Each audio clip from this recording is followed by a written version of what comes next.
শিখ schedule অনুযায়ী এটা বামপন্থী আন্দোলন এবং গণতান্ত্রিক আন্দোলনের ফসল হিসেবেই রাজ্য উপজাতি এলাকার স্বশাসিত জেলা পরিষদ গঠিত হয় এবং শুরু থেকেই এটা বামপন্থীদের হাতে ছিল। শুধু 3টা টার্ম মধ্যে অগণতান্ত্রিক পদ্ধতিতে তারা এসছে। একটা হলো গিয়ে জোটের আমলে 1990 সাল, এরপরে 2000 সালে, আর এরপরে এই টার্ম যেটা চলছে এইটা। এইগুলি ভোট টোট হয়নি, অ্যাকচুয়ালি জনগণের ইচ্ছার কোনো প্রতিফলন নেই, এরা নির্বাচিত হয়ে ক্ষমতা দখল করেছেন। এডিসি যে দৃষ্টিভঙ্গিতে গ্রহণ করা হয়েছে এবং এডিসি যে দৃষ্টিভঙ্গি নিয়ে কাজ শুরু করেছিল বামপন্থীরা, উপজাতি এলাকার সামগ্রিক উন্নয়ন এবং অগ্রগতি, এবং তার একটা প্রতিফলনও কিন্তু সাধারণ মানুষের মধ্যে ঘটেছিল।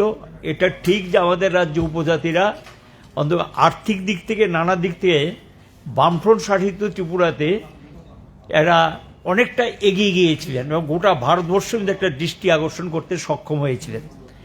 এখন একদিকে 2018 সালে এই বিজেপি সরকার ক্ষমতায় এসছে, পরে আবার এখন এরা ক্ষমতায় এসছে মথা এডিসি দখল করার পর।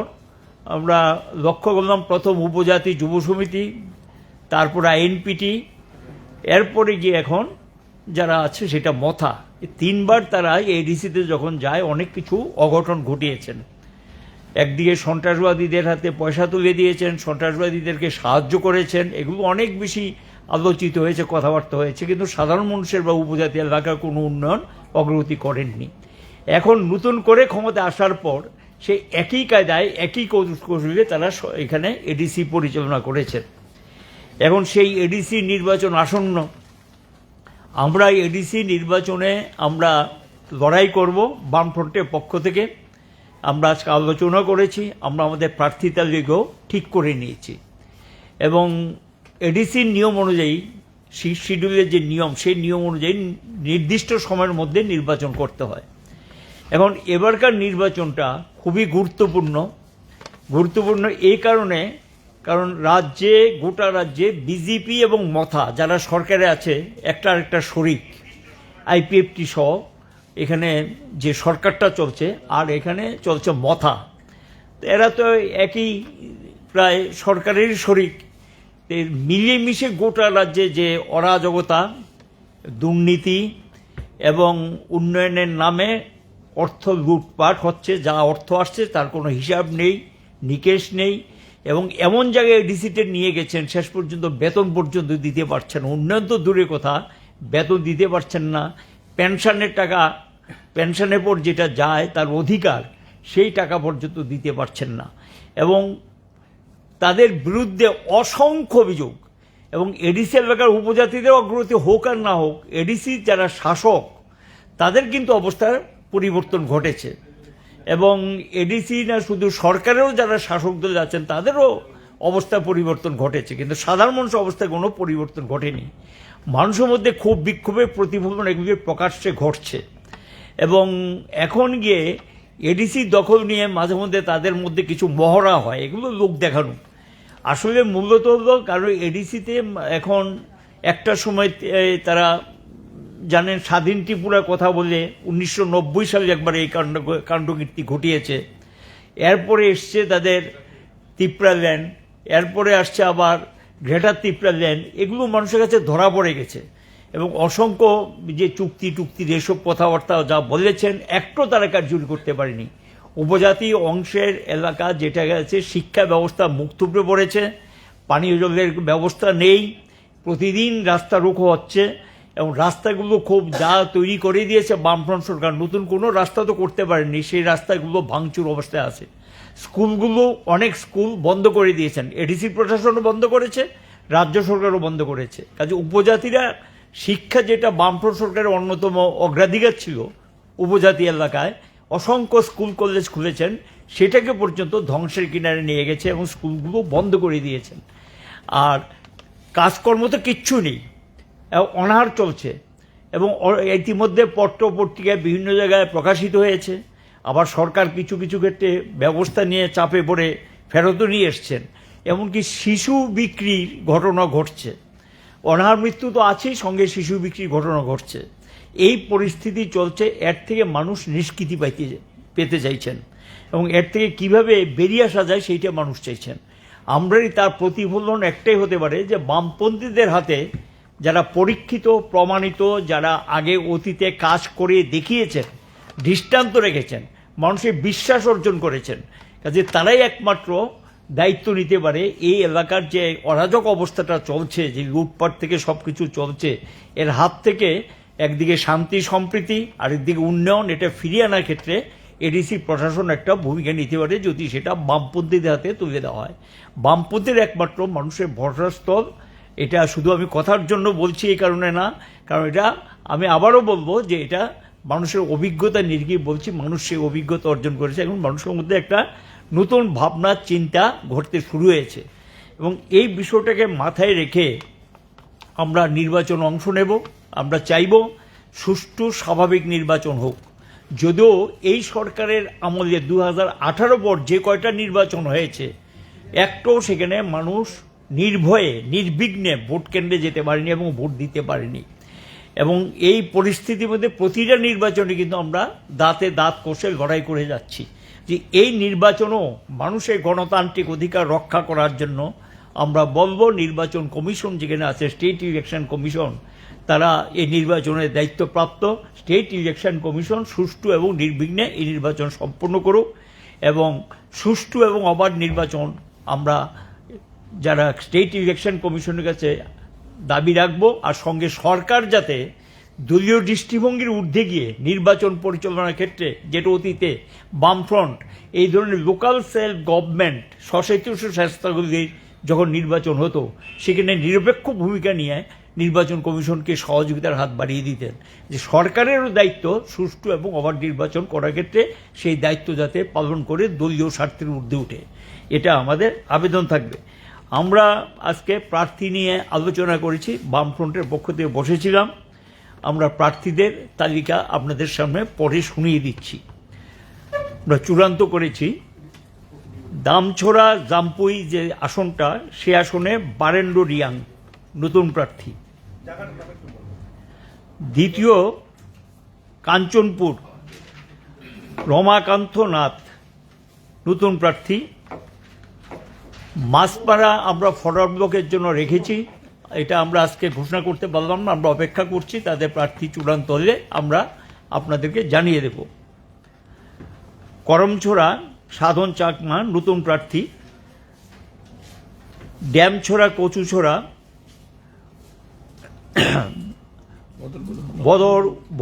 বদরভূম হালাম, তিনি পুরাতন প্রার্থী। ছামনু খুশিরাম ত্রিপুরা নতুন প্রার্থী। মনু রাহুল দাস নতুন প্রার্থী। রাইমা ভ্যালি সুমতি রঞ্জন চাকমা নতুন প্রার্থী। গন্ডাছড়া গঙ্গানগর ধনমণি রিয়াং নতুন প্রার্থী। ধনচমণি রিয়াং, অ্যাকচুয়ালি নামটা হলো ধনচমণি রিয়াং নতুন প্রার্থী। আশ্রামবাড়ি হাল্লাহালি করিম দেববর্মা নতুন প্রার্থী। কুলাই চাম্পাহাওড়ে অতুল দেববর্মা নতুন প্রার্থী। তেলিয়ামুড়া মহারানী রতন কিশোর জমাতিয়া নতুন প্রার্থী। রামচন্দ্র ঘাট সমরেশ দেববর্মা নতুন প্রার্থী। মান্দাই পুলিনপুর সূর্য দেববর্মা নতুন প্রার্থী। জিরানিয়া রাধাচরণ দেববর্মা পুরান প্রার্থী। সিমনা তমাকারি অমূল্য দেববর্মা নতুন প্রার্থী। ভুজংনগর ওয়াকিনগর এখানে সঞ্জিত দেববর্মা নতুন প্রার্থী। পেকুয়ার জেলা জন্মেজয়নগর ব্রজলাল দেববর্মা নতুন প্রার্থী। টাকার জেলা জম্পুজলা বেনিলাল দেববর্মা নতুন প্রার্থী। আমতলী গোলাঘাটি শ্রীমতী বৃন্দা দেববর্মা নতুন প্রার্থী। বাগমা অমৃত সাধন জমাতিয়া, তিনি আগেও প্রার্থী হয়েছিলেন। নতুন বাজার মালবাসা মগেন্দ্র রিয়াং, উনি আগেও প্রার্থী হয়েছিলেন। মহারানী চেল্লাগাং হারধন জমাতিয়া, তিনি আরএসপি, তিনি আগেও প্রার্থী হয়েছিলেন। ওমপি পৃথ্বীরাজ কলই নূতন প্রার্থী, বীরচন্দ্র কলসি, নরেন্দ্র রিয়াং সিপিআই তিনি নতুন প্রার্থী, কাঠালিয়া মির্জা রাজাপুর পরীক্ষিত মুরা সিং পুরাতন প্রার্থী, পূর্ব মুহুরীপুর ভুরাতলি বারজুং রিয়াং নতুন প্রার্থী, বারজুং ত্রিপুরা নতুন প্রার্থী, শিলাছড়ি মনু বনকুল উচাথই মগ তিনি পুরাতন প্রার্থী। এখানে 20 জন নূতন এবং পুরনো 27 একটা পরে আমরা ঘোষণা করব, এবং সিপিআই 1, আরএসপি 1, বাকি সব প্রার্থী সিপিআইএম দলের।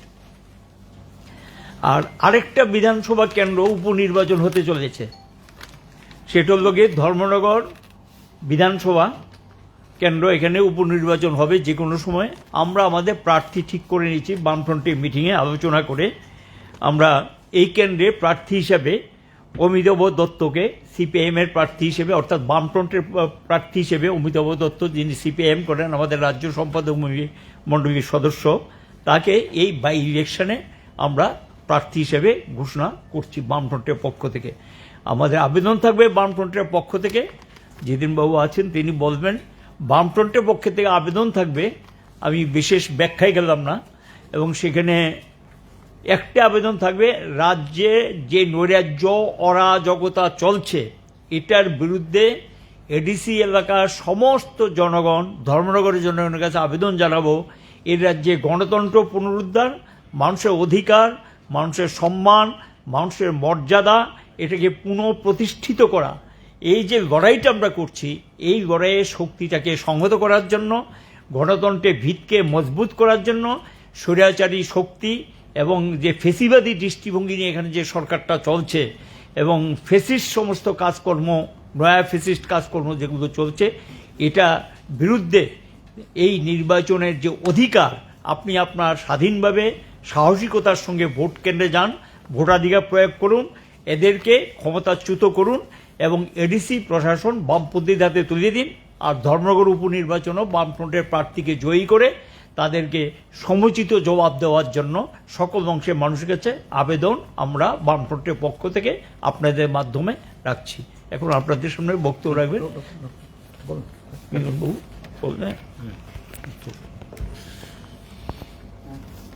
এতক্ষণ আপনারা বামফ্রন্টের আহ্বায়ক কমরেড মানিকদের কাছ থেকে সবিস্তারে সব কিছু শুনেছেন এডিসি নির্বাচন এবং বাই ইলেকশন সম্পর্কে।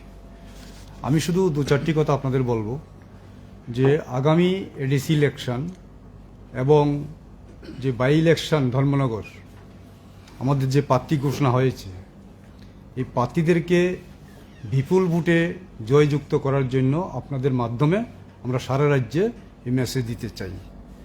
যখন এডিসি গঠন হয়েছে তখন থেকে যে ত্রিপুরা রাজ্যে উপজাতি এলাকায় যে মানুষের যে উন্নয়ন হয়েছে, মাঝে যে 3টা ইলেকশনে বিরোধীরা জিতেছে, এবং এখন যে বর্তমানে মাথা শাসন করছে এডিসিতে, যেখানে মানুষের খুব দুর্বিষহ অবস্থা হয়েছে, সেই পুরানো যে উন্নয়ন ছিল সেই উন্নয়নকে যাতে পুনরাবৃত্তি হতে পারে এবং গণতন্ত্র যাতে সুপ্রতিষ্ঠিত হতে পারে, পুনঃপ্রতিষ্ঠিত হতে পারে, আমি এই কথাগুলি আপনাদের মাধ্যমে আগামী নির্বাচনে মানুষ যাতে এই কথাগুলি বুঝতে পারে, এগুলো আপনাদের মাধ্যমে আপনার মেসেজ দিতে চাই। সাংবাদিক বন্ধুগণ, আমরা এই 28টি আসনের মধ্যে বামফ্রন্টের 27 জন প্রার্থীর নাম তালিকা আমাদের আহ্বায়ক আপনাদের সামনে তালিকা দিয়েছেন এবং ঘোষণা দিয়েছেন। সেই সঙ্গে উপনির্বাচনের ধর্মনগর কেন্দ্রে প্রার্থীর নাম আমরা বামফ্রন্টের প্রার্থী ঘোষণা দেওয়া হয়। আপনারাই সারা রাজ্যের খবরাখবর প্রিন্ট মিডিয়ার মাধ্যমে, ইলেকট্রনিক মিডিয়ার মাধ্যমে আপনারা প্রচার করেন।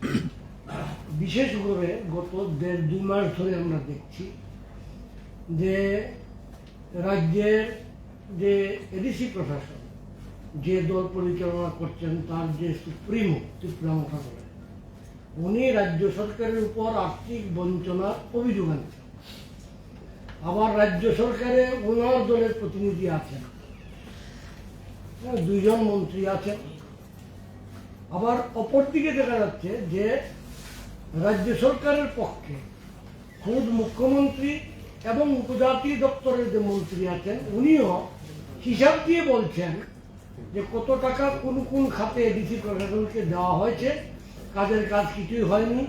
মুখ্যমন্ত্রী উপজাতি কল্যাণ মন্ত্রী সদম্ভ বলছেন যে উন্নয়ন না করে ওরা বিদেশ ঘুরছে। এই হচ্ছে একটা দিক। আর সবচেয়ে বিস্ময়কর ব্যাপার হচ্ছে এডিসি প্রশাসনে তীব্রামতা দল পরিচালনা করছেন, তারা সরকারি দল। আর বিজেপির যারা এখানে যারা প্রতিনিধি আছেন, সদস্য আছেন, আমরা আজকে পর্যন্ত এডিসি প্রশাসনের মধ্যে তাদের কোনো কণ্ঠ আমরা শুনতে পাই না। এডিএসএল এলাকার মানুষ শুনতে পান না, রাজ্যবাসী শুনতে পান না। ঠিক তেমনি আবার দেখা যায় বিধানসভায় উভয় দল মিলিতভাবে আবার সরকার পরিচালনা করছে। এবং এডিসি এলাকায় কি ধরনের একটা নৈরাজ্য চলছে, একটা অনুন্নয়নের পরিবেশ সর্বত্র বিরাজমান, সেটা আমাদের বামফ্রন্টের আহ্বায়ক বলেছেন, আপনারাও সেটা দেখছেন। আর সবচেয়ে বেশি যেটা অবলোকন করছেন এবং ভুক্তভোগী যেটা হচ্ছেন তারা হচ্ছেন সেই এডিসি এলাকার জনগণ। পানীয় জল, শিক্ষা, স্বাস্থ্যখাতে দেখা গেছে যে বিভিন্ন কমিউনিটি হেলথ সেন্টার করার জন্য 30 কোটি টাকা দেওয়া হয়েছে। এটা হচ্ছে উপজাতি কল্যাণ দপ্তরের মন্ত্রীর বক্তব্য, কিন্তু এটা কোথাও নাকি খুঁজে পাওয়া যায় না। কমিউনিটি হেলথ সেন্টার সারা এডিসি এলাকা ঘুরে ওনার চোখে পড়বে। কাজেই এই অবস্থায় আমরা বামফ্রন্ট আশাবাদী, যদি রাজ্য নির্বাচন দপ্তর এবং রাজ্য প্রশাসন নিরপেক্ষ, অবাধ, সুষ্ঠু নির্বাচনের ব্যবস্থা করেন, সমস্ত বিরোধী শক্তিকে বিশেষ করে বামফ্রন্টকে যদি এই যে নৈরাজ্য কায়েম হয়েছে এডিসি প্রশাসনে গত 5 বছর ধরে, সেই চিত্র তুলে ধরার জন্য, অর্থাৎ এডিসি এলাকার যে নির্বাচক মন্ডলী তাদের কাছে আমরা প্রচারটাকে যদি নিয়ে দেওয়ার সেই বাতাবরণ, গণতান্ত্রিক পরিবেশ, সুষ্ঠু নির্বাচনী পরিবেশ যদি বজায় রাখে, আমরা জনগণের কাছে যদি সেটা আমরা তুলে ধরতে পারি, তাহলে আমরা আশাবাদী বামফ্রন্ট এইবার এই নির্বাচনে এডিসি এলাকার যে জনগণ, এই জনগণকে, নির্বাচক মন্ডলীকে আমরা সেই দুর্নীতিমুক্ত, অনুন্নয়ন মুক্ত একটা উন্নয়নের পরিবেশ যেটা আগে বামফ্রন্টের আমলে হয়েছিল, বামফ্রন্টের পরিচালনা, সেই পরিবেশ আমরা আবার ফিরিয়ে দিতে পারব।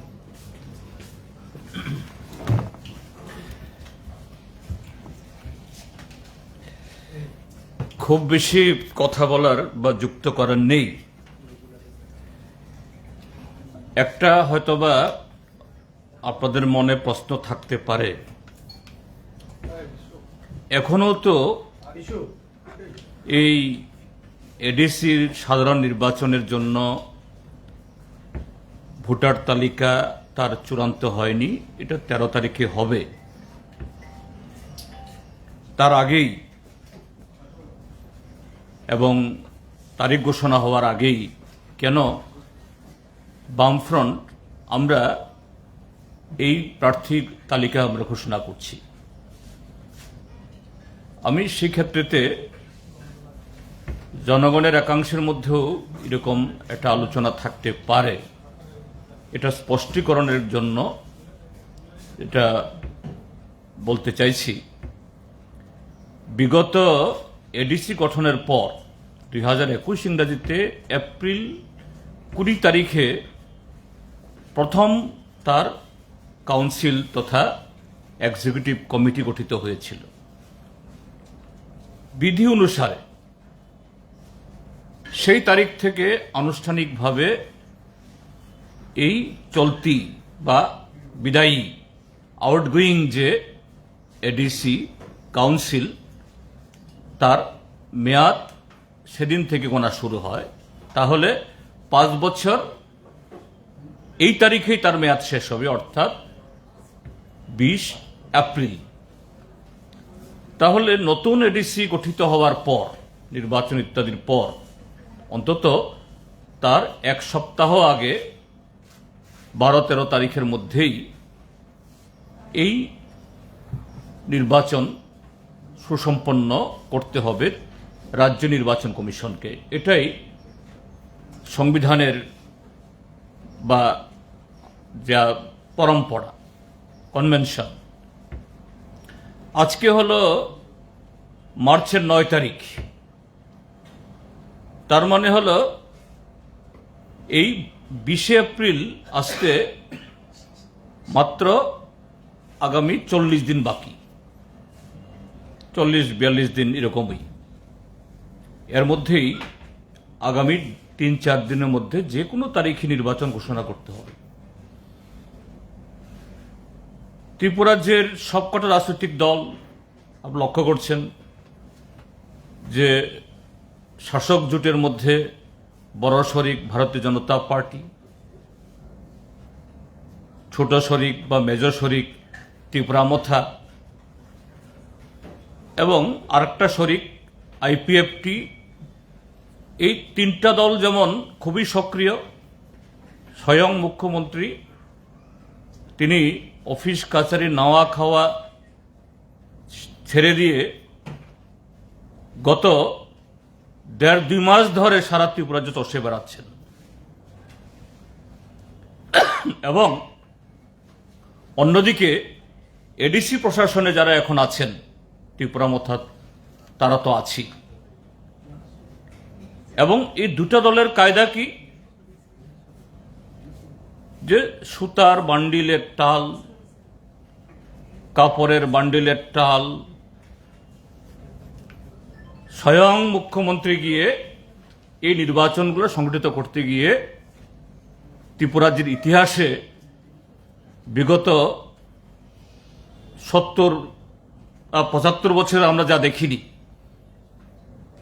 একটা রাজ্যের মাননীয় মুখ্যমন্ত্রী তিনি তার দলীয় প্রচার করতে গিয়ে, নির্বাচনের হাওয়া তুলতে গিয়ে সরকারি টাকায় বা আরো অন্য উপায়ে সেখানে স্বশাসিত জেলা পরিষদ কেন্দ্রভিত্তিক সুতা, কাপড়, জলের ড্রাম থেকে শুরু করে আরো কত কিছু বিলি করছেন, এবং লক্ষ্য দুই দলেরই 28টা সিট দখল করবেনই করবেন। তার সাথে একটু আগে আমাদের আরএসপির কমরেড বলেছেন, ত্রিপুরা মথা এবং ভারতীয় জনতা পার্টি তারা রাজ্য সরকারে এরা যৌথভাবে সরকার চালাচ্ছে, ঝুট। আর এই নির্বাচনী সভা, জনসভাগুলো দাঁড়িয়ে স্বয়ং মুখ্যমন্ত্রী বলছেন যে ত্রিপুরা মথা দল গত 5টা বছর এডিসিকে একেবারে খোকলা করে ফেলেছে। হ্যাঁ, মাননীয় মুখ্যমন্ত্রী এই বক্তব্য এই নির্বাচনের প্রাক্কালে এই তাদের পক্ষে প্রচার তোলার জন্য এটা বলার বহু আগে থেকেই আমরা বামফ্রন্টের তরফ থেকে তথ্য দিয়ে আমরা এগুলো বলে আসছি যে খুমুলুং মানে হলো ফুলের বাগান। এই খুমুলুংটা 2000 ইংরাজিতে এনএলএফটির সাহায্য নিয়ে তখন দেবব্রত কলই, কৃপামোহন রিয়াংরা দখল করেছিল। তখন এটাকে সীমালং, শ্মশানে পরিণত করেছিল। আর বিগত 5 বছরে থানসার নামে, থানসা ভালো শব্দ, থানসা জীবনের সর্বক্ষেত্রেতেই খুবই জরুরি। এই শব্দের কোনো তার বিরোধিতা নেই, কিন্তু তার আড়ালে সাধারণ মানুষের আবেগ, ভালোবাসা, এটাকে নিংড়ে নিয়ে এটাকে ব্যবহার করে এই এডিসি দখল করার মধ্য দিয়ে যে উদ্দেশ্যে এডিসি তৈরি করে, এডিসি মানেই হলো কিছু সুতা বিলি করা না, কয়েকটা পাসরা বিলি করা না, কয়েকটা বালতি বিলি করা না, কয়েকটা হাঁস মুরগি ছাগলের ছানা বিলি করা না। এডিসি অত্যন্ত মহৎ উদ্দেশ্যে এবং বহু ত্যাগের মধ্য দিয়ে এডিসি। কেন? ত্রিপুরাজ্যের একদা সংখ্যাগরিষ্ঠ অংশের জনগণ, এই রাজ্যের আদিবাসীরা দীর্ঘ 1400 বছরের সামন্ত শাসনে যেমন তারা নিষ্পেষিত, শিক্ষা, সংস্কৃতি, অর্থনীতি কোনো দিক থেকে তাদের কোনো বুনিয়াদ গড়ে তোলেনি, শুধু তাদের আনুগত্য, এটাকে ব্যবহার করে তৎকালীন সামন্তরা তাদের রাজসুখ ভোগ করে গেছেন। ভারতের সাথে আনুষ্ঠানিক যোগদানের পর আমাদের দেশের বুর্জোয়া রাজনৈতিক দলের শাসনে তাদের কপালের চেয়ে দুর্ভোগ এটা আরো বহু গুণে নানাভাবে এটা আরো প্রসারিত হয়েছে। আর সেই জায়গায় ভূ রাজনৈতিক যে এই অঞ্চলের ঘটনাবলী 1947 দেশভাগের পর, হিন্দুস্তান পাকিস্তান হওয়ার পর, সেই জায়গায় আমাদের এই রাজ্যে উদ্বাস্তু আগমনের পর তারা সংখ্যা গরিষ্ঠ থেকে সংখ্যা লঘিষ্ঠ হয়ে তাদের এই যে দুর্বল সংস্কৃতি, দুর্বল অর্থনীতি, দুর্বল জীবিকা, এই জায়গায় শাসক বর্গের কি জাতীয় কি রাজ্যের তাদের যে অনীহা, উদাসীনতা, দীর্ঘ 30 বছর কংগ্রেস দলের রাজত্বে তাদের অস্তিত্ব বিপন্ন হয়ে দাঁড়ায়। এদের সংস্কৃতি, ভাষা বিলুপ্তি হওয়ার পথে চলে যায় এবং তাদের জমি, যে জমিতে সামন্ত শাসকদের কাছ থেকে কোনো সহযোগিতা না পেলেও তারা কোনো রকমে টিকে থাকতে পারছিলেন, জমি চাষ করে হলেও এই জমিটাও দখল হয়ে যাচ্ছিল। সেই জায়গায় একটা ঐতিহাসিক রাজনৈতিক এবং গণতান্ত্রিক সিদ্ধান্তের বলে বামপন্থী ফ্রন্ট, লাল ঝান্ডা তার নেতৃত্বে বহু ত্যাগ তিতিক্ষার পর এই এডিসি তৈরি হয়েছে, যাতে এই সংখ্যালঘু হয়ে পড়া, অস্তিত্ব প্রায় বিপন্ন হয়ে পড়া এই রাজ্যের আদিবাসীরা যাতে সম্পূর্ণ বিলুপ্তির দিকে চলে না যায়, এই কারণে এডিসি। কিন্তু এই এডিসি এর আগে 1990 ইংরাজিতে একবার বিপন্ন হয়েছিল, তারপর 2000 ইংরাজিতে এনএলএফটির তার AK-47, AK-46 এর মুখে 2021 এসে সেখানে থানসার নামে গ্রেটার ত্রিপুরাল্যান্ডের একটা অলীক স্বপ্ন দেখিয়ে ত্রিপুরা মাথার হাতে চলে যায়। আর গত 5 বছর দুর্নীতির, অনিয়মের একটা মৃগয়া ক্ষেত্র। এখন এটা শুধুমাত্র আমরা যারা বিরোধী দল বা আমরা যারা বামপন্থী আমাদের অভিযোগ না, স্বয়ং মাননীয় মুখ্যমন্ত্রী, স্বয়ং ত্রিপুরাজ্যের মন্ত্রিসভার মন্ত্রীদের এটা দৈনন্দিনের চর্চা। কিন্তু একই সাথে ভারতীয় জনতা পার্টি নেতৃত্ব, মুখ্যমন্ত্রী বা মন্ত্রীরা যখন এইভাবে মথার বিরুদ্ধে, এডিসির বিরুদ্ধে অনিয়মের কথা বলছেন, গত 5টা বছর একটা শব্দ শুনেছেন মাননীয় মুখ্যমন্ত্রী ডাক্তার মানিক সাহার মুখ থেকে? এডিসির যিনি দায়িত্বপ্রাপ্ত অর্থাৎ মন্ত্রিসভার এই রুলস অফ বিজনেস তার যে অনুসারে এই ট্রাইবাল অ্যাফেয়ার্স মিনিস্টার বিকাশ দেবনার মুখ থেকে একদিন সব চলছিল ঠিকঠাক, কেননা ক্ষমতায় আসতে হবে। আর এডিসির সামনে এসে বলছে সব লোড করে নিয়ে যাচ্ছে, হিসাব দিচ্ছে না, ইউটিলাইজেশন দিচ্ছে না। ঠিক পাল্টা এই অভিযোগ আসছে এডিসির তরফ থেকে, ত্রিপুরা মথার তরফ থেকে, যে ভারতীয় জনতা পার্টি তারা এডিসির প্রাপ্য, এডিসি এবং সারা ত্রিপুরা, যে শুধু এডিসির ভেতরের লোক না, যে গণতান্ত্রিক আন্দোলন, এডিসির হাতে আরো অধিক ক্ষমতা দিতে হবে, অর্থ দিতে হবে।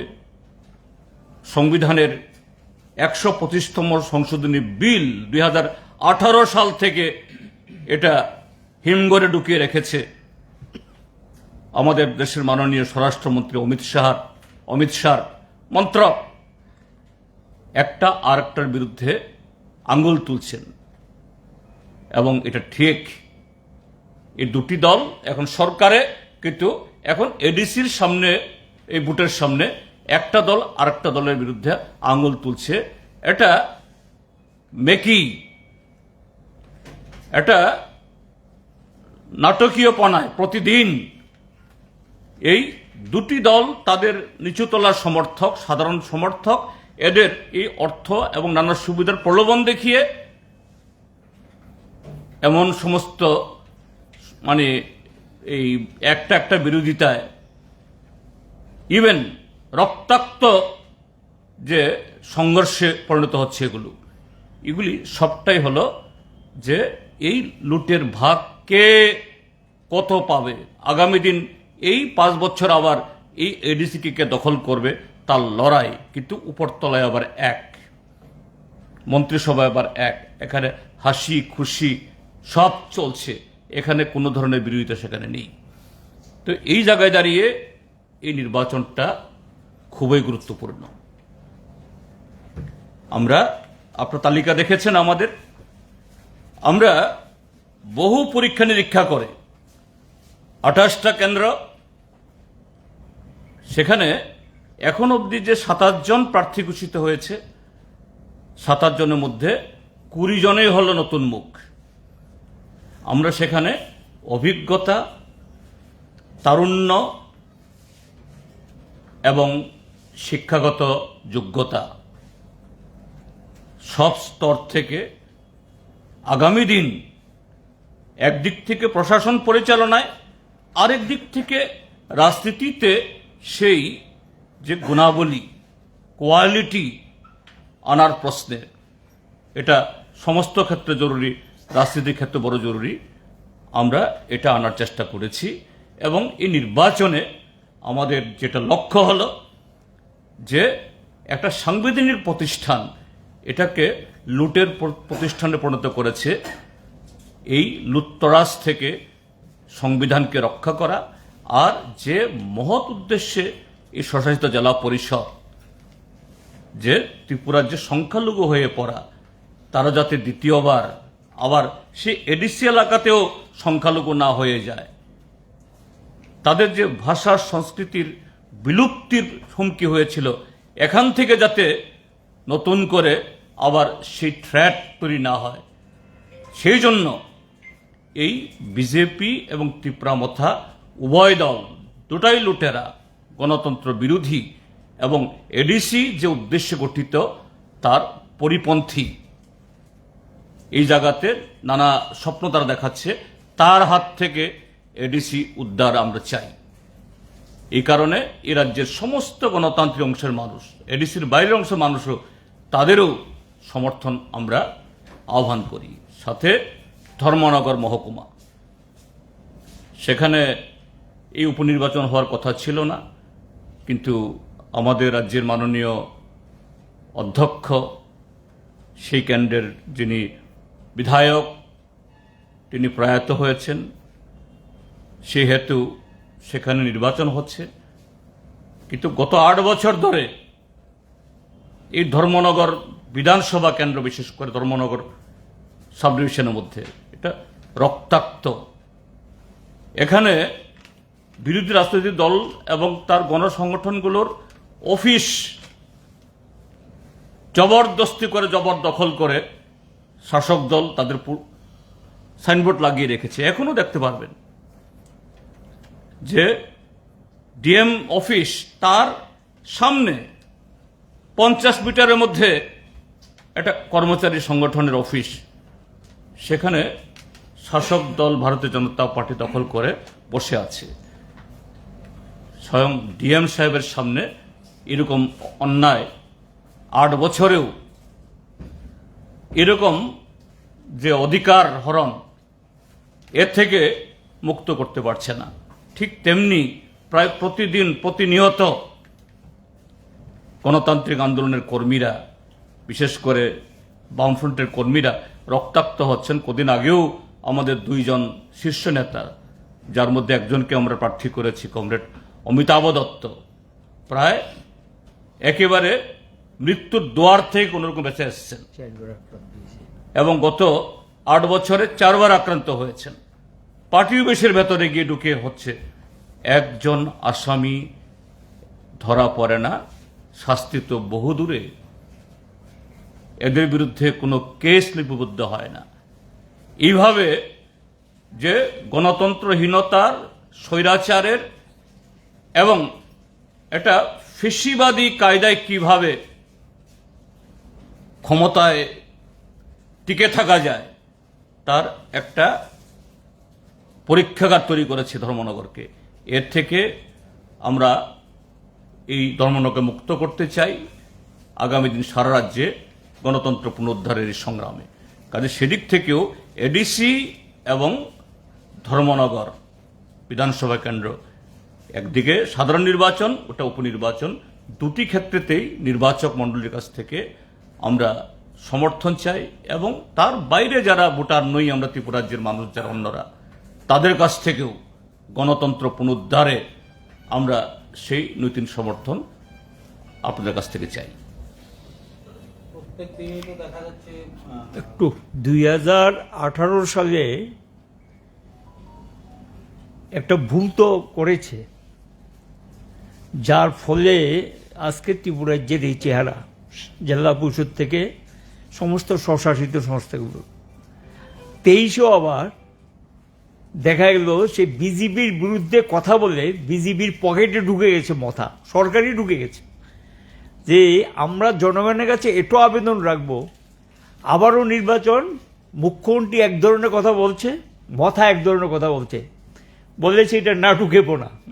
আর কি কোনো অপেক্ষা রাখে? কিন্তু 23-এর ঘটনা, 18 ঘটনাই পরীক্ষিত এবং যা বলে তার সবটা উল্টো করে। কাজে আবারও প্রলোভন, আবারও মিথ্যাচার, আবারও কুৎসা, আর তাদের অঢেল টাকা পায় এখন বন্ডের মাধ্যমে শাসক দল বিজেপি।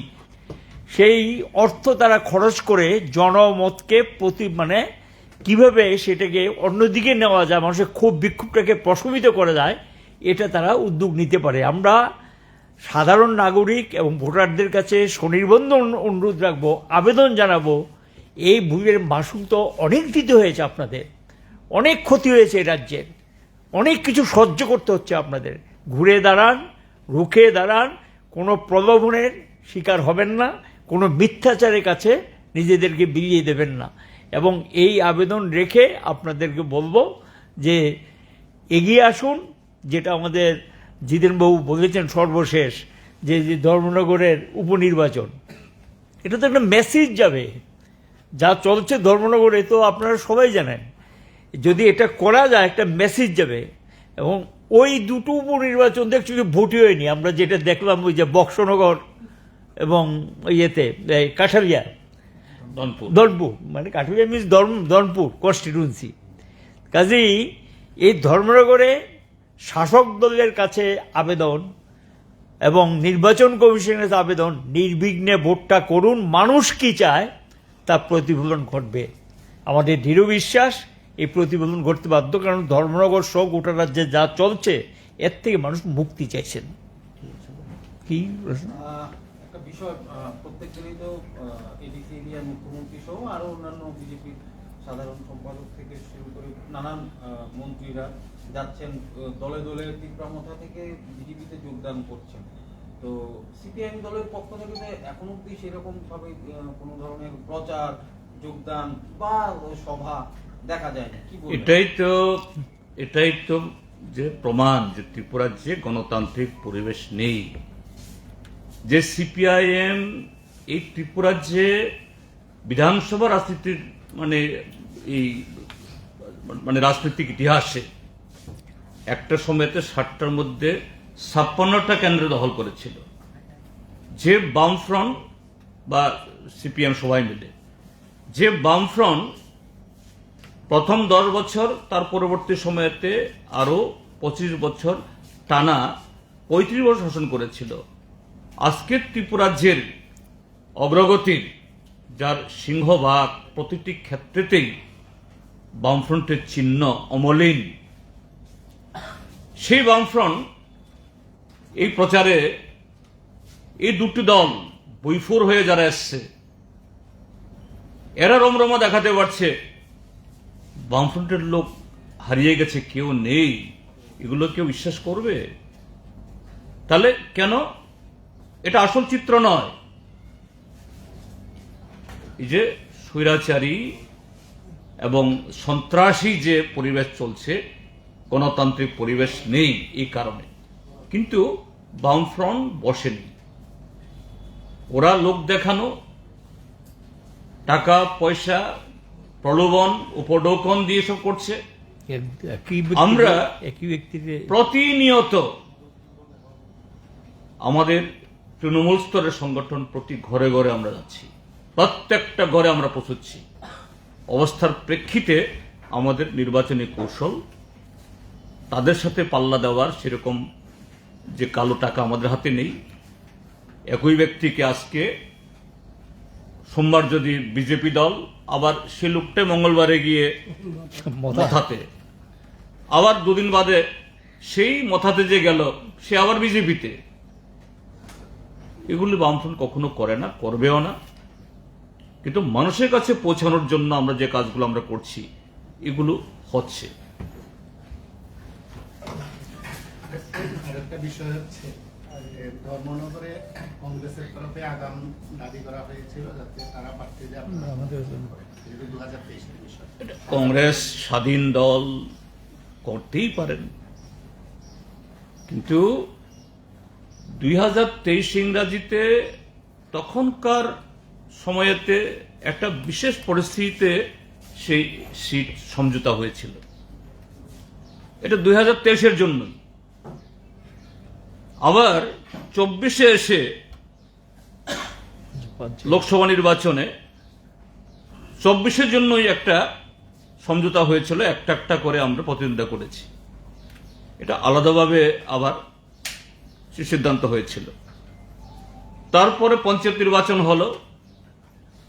সে পঞ্চায়েত নির্বাচনে সারা ত্রিপুরাজ্যের মধ্যে এরকম বোঝাপড়া হয়নি, স্থানীয়ভাবে এগুলো হয়েছে। কাজেই এটা একটার সাথে আরেকটার কোনো সম্পর্ক নেই। হ্যাঁ, গণতন্ত্র পুনরুদ্ধারে বিজেপি থেকে দেশকে, রাজ্যকে মুক্ত করার জন্য একটা রাজনৈতিক মঞ্চ হিসাবে সমস্ত গণতান্ত্রিক ধর্মনিরপেক্ষ দলকে ঐক্যবদ্ধ হওয়ার আহ্বান ছিল, আছে, থাকবে। কিন্তু নির্বাচনী লড়াই এটা রাজনৈতিক মঞ্চের, রাজনৈতিক যে লড়াইয়ের, এটা সবসময় একই সারণীতে চলে না। কাজে এই ক্ষেত্রেতে কংগ্রেসের সাথে আমাদের সেরকম কোনো আলোচনাও হয়নি। হয়তো তারা বলছেন তাদের যার যার জায়গা থেকে, কিন্তু আমরা বামফ্রন্ট সিদ্ধান্ত আমরা নিয়েছি, আমরাই সেই কেন্দ্রে প্রতিদ্বন্দ্বিতা করব এবং কংগ্রেসকে আমরা অনুরোধ করব, আবেদন জানাবো, তারা যেন এই ধর্মনগর উপনির্বাচনে তারা ভারতীয় জনতা পার্টিকে পরাজিত করার স্বার্থে তারা আমাদের প্রার্থীকে সমর্থন করেন এবং স্বশাসিত জেলা পরিষদের ক্ষেত্রেতেও তারা যাতে তাদের সমর্থন সেভাবে তারা এই সমর্থনে এগিয়ে তারা আসেন।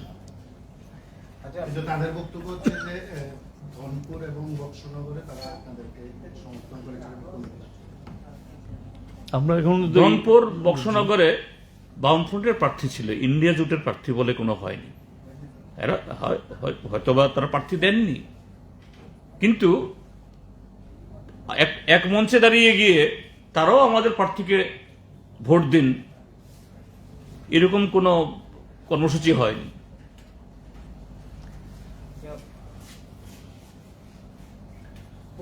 আপনি হয়তো দেখেছেন যে রাষ্ট্রপতি যিনি কোনো একটা কোম্পানির সম্ভবত এখানে গেছিলেন, প্রচারে গেছিলেন ডাইরেক্ট।